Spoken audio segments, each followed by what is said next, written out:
ጤና ይስጥልን የአሻም ተከታታዮች የዛሬ ዕለት ሐሙስ መስከረም 15 ቀን 2018 ዓ.ም የአሻም 7 ዜናዎች ተጀምረዋል። እኔ ናትናኤል በላይነህ የዕለቱ ተረኛ አሳላፊ ነኝ። በቅድሚያም ርዕሰ ጉዳዮቹን እንጠቁማችሁ።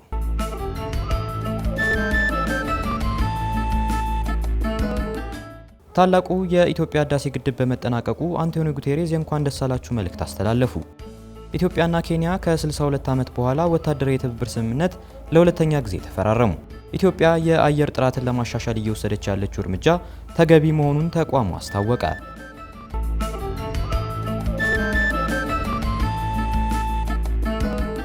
ታላቁ የኢትዮጵያ ህዳሴ ግድብ በመጠናቀቁ አንቶኒዮ ጉቴሬዝ የእንኳን ደስ አላችሁ መልእክት አስተላለፉ። የተባበሩት መንግስታት ድርጅት ዋና ጸሐፊ አንቶኒዮ ጉቴሬዝ ታላቁ የኢትዮጵያ ህዳሴ ግድብ በመጠናቀቁ የእንኳን ደስ አላችሁ መልእክት አስተላልፈዋል። ፕሬዝዳንት ታዬ አጽቀሥላሴ ከተባበሩት መንግስታት ዋና ጸሐፊ አንቶኒዮ ጉቴሬዝ ጋርም ተወያይተዋል። በውይይታቸውም ሁለቱ ወገኖች በቀጠናው ብሎም በዓለም አቀፍ የጋራ ጉዳዮች ላይ መክረዋል። አንቶኒዮ ጉቴሬዝ ታላቁ የኢትዮጵያ ህዳሴ ግድብ ተጠናቆ በመመረቁ ኢትዮጵያውያን እንኳን ደስ አላችሁ ብለዋል። በተጨማሪም በቅርቡ ኢትዮጵያ የአየር ንብረት ጉባኤን በስኬት ማስተናገዷን አስታውሰው ለዚህም የእንኳን ደስ አላችሁ መልእክት አስተላልፈዋል። ኢትዮጵያና ኬንያ ከ62 ዓመታት በኋላ ወታደራዊ የትብብር ስምምነት ለሁለተኛ ጊዜ ተፈራረሙ። በትላንትናው ዕለት የተደረገው ስምምነት ኬንያ ነጻነቷን ባገኘችበት እንደ ኢሮፓያን አቆጣጠር ዲሴምበር 1963 ከተፈራረሙ በኋላ ለሁለተኛ ጊዜ መከላከያ ለመከላከያ የተደረገ ታላቅ ወታደራዊ ስምምነት መሆኑ ተገልጿል። ስምምነቱን የጦር ኃይሎች ጠቅላይ ኤታማዦር ሹም ፊልድ ማርሻል ብርሃኑ ጁላና የኬንያ መከላከያ ኤታማዦር ሹም ጀነራል ቻርልስ ሙሪ ተፈራርመዋል። ሁለት ወገኖች በመከላከያ ጠቅላይ መምሪያ የሁለትዮሽ ውይይት ካደረጉ በኋላ ነው በጋራ መስራት በሚቻልባቸው መስኮች ወታደራዊ የትብብር ስምምነቱን የተፈራረሙት። ወታደራዊ የትብብር ስምምነቱ ስትራቴጂካዊ በሆኑ ስራዎች ላይ በጋራ መስራት የሚያስችል ሀገራቱ በመካከላቸው ያለውን ግንኙነትና መተማመን በሚያድግበት ወቅት የሚፈጸም ነው። ፊልድ ማርሻል ብርሃኑ ጁላ በወቅቱ እንዳሉት የቆየ ታሪካዊ ግንኙነት ያላቸው የኢትዮጵያና ኬንያ መከላከያ ተቋማት በተለያዩ ወታደራዊ መስኮች ያላቸው ትብብር ተጠናክሮ ይቀጥላል። ከኬንያ ጋር በጋራ ወታደራዊ ልምምድ፣ ወታደራዊ ኢንዱስትሪ፣ ሽብርተኝነትን በመዋጋት በድንበር ደህንነትና በሌሎችም ተያያዥነት ባላቸው ወታደራዊ ጉዳዮች ዙሪያ ስምምነት ተፈራርመናል ማለታቸውም ተገልጿል።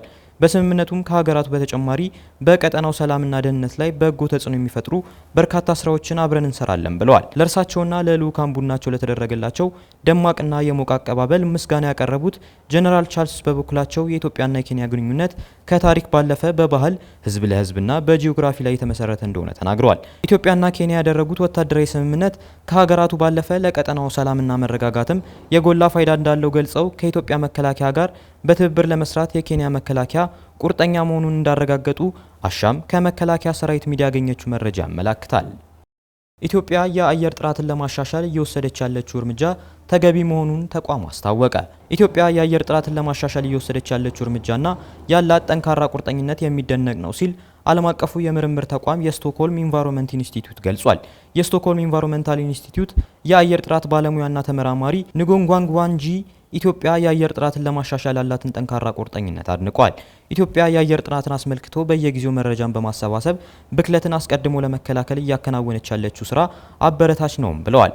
በተቋም ደረጃ መረጃዎችን ለፖሊሲ ግብዓትነት ለመዋል ያለውን ቁርጠኝነት ጠንካራ ነው ያሉት ኃላፊው የአየር ጥራትን አስተዳደርና የጥራት መቆጣጠሪያ እቅድ ማዘጋጀት የአየር ብክለትን አስቀድሞ ለመከላከል እንደሚያስችል ተናግረዋል። ኢንስቲትዩቱ የአዲስ አበባ ከተማ አስተዳደር አካባቢ ጥበቃ ባለስልጣን በመዲናዋ የአየር ጥራት መረጃን በማሰባሰብና የአየር ጥራት ቁጥጥር እያከናወነ ያለውን ስራ እየደገፈ እንደሚገኝ ነው ባለሙያው የገለጹት።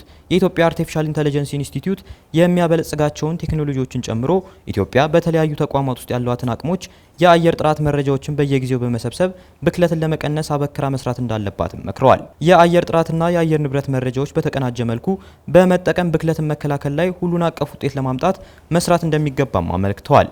የስቶክሆልም ኢንቫይሮንመንታል ኢንስቲትዩት ኢትዮጵያን ጨምሮ ለአፍሪካ ሀገራት የአየር ጥራት ደረጃቸውን እንዲያሻሽሉ ድጋፍ እያደረገ እንደሚገኝ ነው የገለጹት። በብሔራዊ የአየር ጥራት መለኪያዎች ቀረጻና ትግበራ የፖሊሲና አቅም ግንባታ ድጋፍ እየሰጠ መሆኑንም ጠቅሰዋል። የአፍሪካ ሀገራት የአየር ጥራት መረጃዎቻቸውን ከብሔራዊ የአየር ንብረት አገልግሎት ማዕቀፍ ጋር በማስተባበር ላይ እንደሚገኙም ነው ባለሙያ አብራሩት።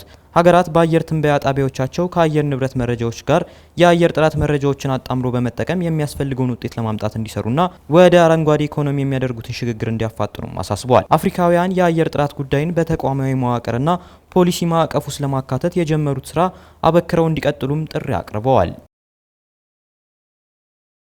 በቴክኖሎጂ የታገዘ አጠቃላይ የጸጥታ ማስከበር ስራ እየተሰራ መሆኑን የኢትዮጵያ ፌዴራል ፖሊስ ኮሚሽነር ጀነራል ደመላሽ ገብረ ሚካኤል አስታወቁ። አዲስ አበባን ጨምሮ በመላ ሀገሪቱ የጸጥታ ማስከበር ስራው በርካታ የፖሊስ ሰራዊት በማሰማራት ከክልልና ከፌዴራል የጸጥታ አካላት ጋር በመቀናጀት እየተከናወነ መሆኑን ገልጸዋል። የኢትዮጵያ ፌዴራል ፖሊስ የመስቀል ደመራ በዓል በስኬት እንዲከናወን ከኢትዮጵያ ኦርቶዶክስ ተዋሕዶ ቤተክርስቲያን የሃይማኖት መሪዎች ጋር ውይይት ተካሂዷል። የኢትዮጵያ ፌዴራል ፖሊስ ኮሚሽነር ጀነራል ደመላሽ ገብረ ሚካኤል በውይይቱ እንደገለጹት ከሃይማኖት መሪዎች ጋር መወያየቱ በዓሉ በስኬት እንዲጠናቀቅ ሁሉም የድርሻውን እንዲወጣ ያስችላል ተብሏል። ኮሚሽነር ጀነራል የጸጥታ ማስከበር ስራው አዲስ አበባን ጨምሮ በመላ ሀገሪቱ በቴክኖሎጂ የታገዘና በርካታ የፖሊስ ሰራዊት በማሰማራት ከክልልና ከፌዴራል የጸጥታ አካላት ጋር በተቀናጀ እየተሰራ ነው ብለዋል። የኢትዮጵያ ኦርቶዶክስ ተዋሕዶ ቤተክርስቲያን የሃይማኖት መሪዎች የመስቀል ደመራ በዓል አከባበርን በተመለከተ ከጸጥታና ከባለድርሻ አካላት ጋር ባካሄደችው በርካታ የህዝብ ንቅናቄ መድረኮች መላው ህብረተሰብ የበዓሉ ባለቤት በመሆን በስኬት እንዲከበር ምቹ ሁኔታ መፍጠሩን ገልጸዋል። በዚህ ዓመት በዘመናዊ ቴክኖሎጂ የታገዙ ባርኮድ ያላቸው የመኪና ማለፊያ እና የክብር እንግዶች የመግቢያ ባጆች መዘጋጃታቸውንም የሃይማኖት መሪዎች አስታውቀዋል። የኢትዮጵያ ፌዴራል ፖሊስ በመላ ሀገሪቱ ስምሪት ወስዶ ውድ ህይወቱን እየከፈለ የተካሄዱ ሀገራዊና ዓለም አቀፍ መድረኮች ደህንነታቸው ተጠብቆ በስኬት እንዲጠናቀቁ በማድረጉ ቤተ ክርስቲያኗ ትልቅ ክብር እንደምትሰጥ የሃይማኖት መሪዎቹ ተናግረዋል።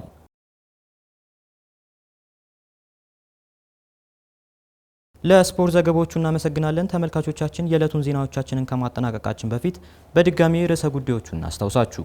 ታላቁ የኢትዮጵያ ህዳሴ ግድብ በመጠናቀቁ አንቶኒዮ ጉቴሬዝ የእንኳን ደስ አላችሁ መልእክት አስተላለፉ። ኢትዮጵያና ኬንያ ከ62 ዓመት በኋላ ወታደራዊ የትብብር ስምምነት ለሁለተኛ ጊዜ ተፈራረሙ። ኢትዮጵያ የአየር ጥራትን ለማሻሻል እየወሰደች ያለችው እርምጃ ተገቢ መሆኑን ተቋሙ አስታወቀ። የዛሬ ዕለተ ሐሙስ መስከረም 15 2018 ዓ.ም የአሻም ሰባት ዜናዎች ተጠናቀዋል። ስለተከታተላችሁን አመሰገንን። እኔ ናትናኤል በላይነህ የዕለቱ ተረኛ አሳላፊ ነበርኩ። ከቀሪ የአሻም መሰናዶች ጋር መልካም ቆይታን እየተመኘሁ ተሰናበትኩ። አሻም ለሁላችን!